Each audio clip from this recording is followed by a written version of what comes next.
mami ko medyo tulog-tulog siya. Kaya ako muna yung papapunta sa inyo. Ayun yung labas. Dito yung init. Yan. Then, dito. Yan. Yan o. Ayan yung mga distance na yan. Yung lahat ng yun. And ayun yung simbahan. Ayan. And then, dito. Yan. Sapa. Ganda, diba? Yan. Diba?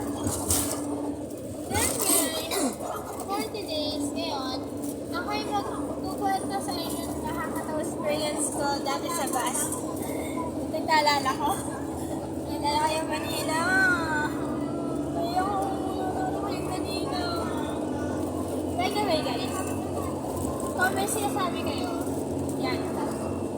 Nasaan ako at saan pumunta. Sumunod sa tanong, pumunta kami ng Goa. Kasama yung mga kaklase ko. At ang dami namin. Yeah. Yeah.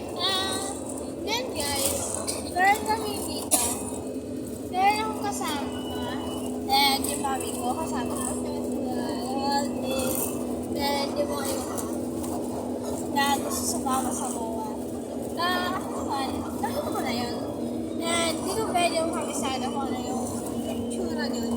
Kita ko na yung itsura na yun eh. Hindi ko na alam kung ano yung itsura yun. Sobrang laki daw sabi ni mami. At nakapunta na kami din. At hindi ako kumagdag kasi ayoko. Yun nga lang. Mapupula yung storage ko. So, may part 2 na lang to. Abangan nyo na yung susunod na episode na gagawin ko video. Bye-bye!